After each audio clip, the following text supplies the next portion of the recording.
Assalamualaikum warahmatullahi wabarakatuh. Perkenalkan, nama saya Adibul Asror dengan NIM 2103036054. Saya dari kelas Manajemen Pendidikan Islam 1B yang akan menerangkan sedikit dan menjelaskan tentang moderasi Islam beragama atau Islam moderasi beragama. Selamat menyaksikan. Ya, langsung saja di pembahasan pertama ini saya akan menerangkan tentang kata moderat dalam bahasa Arab itu dikenal dengan al-wasatiyah. Dalam Al-Quran merupakan kata yang terekam dari Quran Surat Al-Baqarah ayat 143. Kata al-wasat dalam ayat tersebut bermakna terbaik dan paling sempurna. Dalam hadis yang sangat populer juga disebutkan bahwa sebaik-baik persoalan adalah yang berada di tengah-tengah. Dalam artian dalam melihat dan menyelesaikan suatu persoalan, Islam moderat mencoba melakukan pendekatan kompromi dan berada di tengah-tengah. Begitu pula dalam menyikapi sebuah perbedaan, baik perbedaan agama maupun mazhab. Islam moderat selalu mengedepankan sikap toleransi, saling menghargai dengan tetap meyakini kebenaran keyakinan masing-masing agama dan mazhab, sehingga semua dapat menerima keputusan dengan kepala dingin tanpa harus terlibat dalam aksi yang anarkis. Yang selanjutnya, moderasi adalah ajaran inti agama Islam. Islam moderat adalah paham keagamaan yang sangat relevan dalam konteks keberagaman atau keberagamaan dalam segala aspek, baik agama, atau istiadat, suku, dan bangsa itu sendiri. Tak pelak lagi, ragam pemahaman keagamaan adalah sebuah fakta sejarah dalam Islam. Keragaman tersebut salah satunya disebabkan oleh dialektika antara teks dan realitas itu sendiri, dan cara pandang terhadap posisi akal dan wahyu dalam menyelesaikan suatu masalah. Konsekuensi logis dari kenyataan tersebut adalah munculnya terna-terna yang mengikut di belakang kata Islam sebut, misalnya Islam fundamental, Islam liberal, Islam progresif, Islam moderat, dan masih banyak lagi. Islam pada dasarnya adalah Islam universal, tidak bertolak-tolak oleh label tertentu, hanya saja cara pemahaman terhadap agama Islam itu kemudian menghasilkan terna seperti di atas, diterima atau tidak. Itulah fakta yang ada dewasa ini yang mempunyai akar sejarah yang kuat dalam hasanah Islam. Faktanya, sejarah mencatatkan bahwa embrio keberagamaan tersebut sudah ada sejak era Rasulullah, yang kemudian semakin berkembang pada era sahabat. Terlebih khusus kepada zaman era Umar bin Khattab. Ia kerap kali berada panjangan dengan sahabat-sahabat yang lain, bahkan mengeluarkan ijtihad yang secara epintas bertentangan dengan keputusan hukum dan ditetapkan oleh Rasulullah SAW itu sendiri. Sebutlah misalnya, tidak membagikan harta rampasan pada umat Islam demi kemaslahatan umum atau negara, yang jelas-jelas sebelumnya dibagikan oleh Rasulullah SAW melalui perintah Al-Quran dalam surat Al-Anfal ayat 41. Faham Islam moderat merupakan ajaran yang mesti dibumikan di Nusantara. Ia sangat representatif, memberikan jawaban dan solusi terhadap seluruh permasalahan yang dihadapi umat Islam dewasa ini.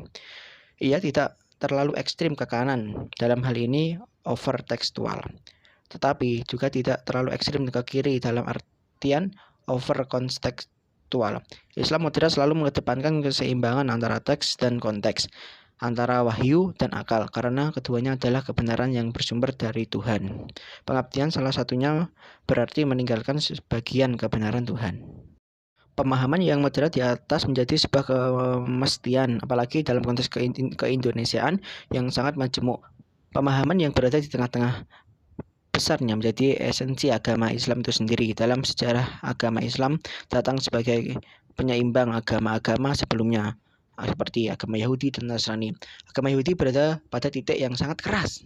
Sebaliknya agama Nasrani juga pada titik yang sangat lembek.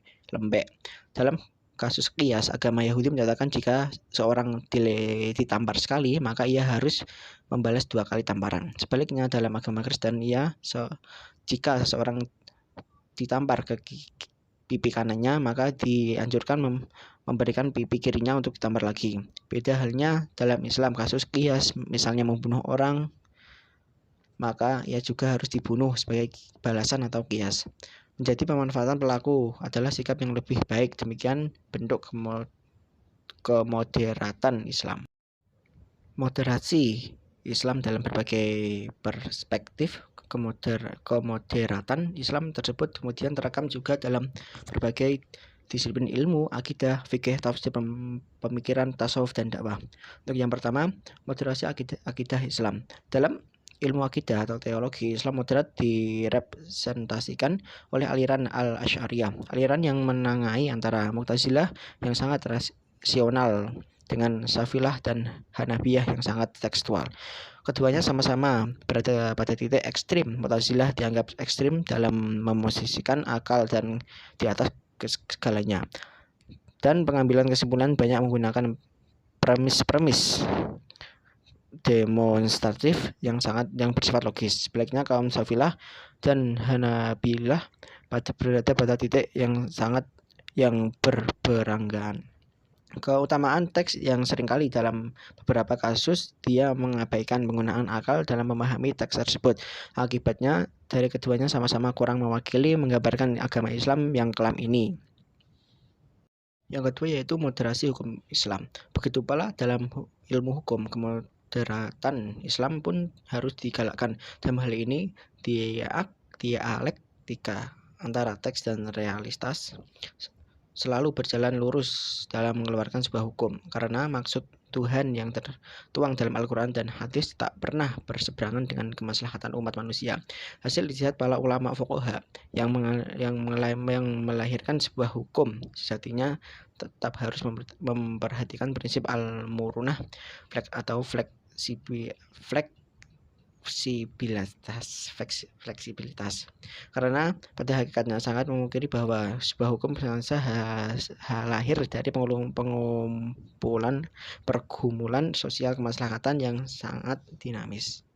Yang ketiga yaitu moderasi penafsiran. Hal yang sama dengan terjadinya dalam tafsir, seorang penafsir harus mampu melahirkan produk tafsir yang moderat dan berkerahmatan. Tafsir moderat yang berkerahmatan yang dimaksud adalah produk tafsir yang sesuai dengan nilai-nilai keislaman yang tahap memperhatikan kondisi sosial kemaslahatan di Nusantara yang sangat majemuk dan heterogen. Yang keempat yaitu moderasi pemikiran Islam. Sementara sisi kemoderatan dalam pemikiran Islam adalah mengedepankan sikap toleran dalam berpendapat, keterbukaan penerima keberagaman, baik keberagaman dalam mazhab maupun beragam dalam beragama. Perbedaan tidak menghalangi untuk menjalin kerjasama dengan asas kemanusiaan. Kelima yaitu tasawuf moderat. Selain di atas, Islam moderat juga nampak dalam wilayah tasawuf. Pada itu, konsep ajaran esoterik yang termanifestasi dalam spiritual sufistik tidak berarti negatif sebagaimana banyak dipahami orang. Ajaran spiritual atau sufistik tidak berarti kekumuhan, kekurangan, kemiskinan, dan lain-lain. Tetapi sufi moderat adalah orang-orang yang selalu menghadirkan nilai-nilai ketuhanan dalam tiap langkahnya. Yang keenam dan yang terakhir adalah moderasi dakwah Islamiyah. Amal ma'ruf dan nahi mungkar adalah syiar agama yang paling mulia setelah tauhid. Seluruh nabi dan rasul diutus oleh nabi, tugasnya adalah untuk melakukan amal ma'ruf dan nahi mungkar tersebut, atau bahasa lainnya berdakwah di jalan Allah. Dalam Al-Quran, Allah Subhanahu wa Ta'ala menyatakan bahwa umat ini adalah umat terbaik karena tugasnya dalam berdakwah sebagaimana dalam terjemahannya atau sebagaimana dalam Al-Quran. Jadi demikianlah penjelasan dari tentang Islam dari saya tentang Islam moderasi beragama. Kurang lebihnya saya mohon maaf. Wassalamualaikum warahmatullahi wabarakatuh. Terima kasih.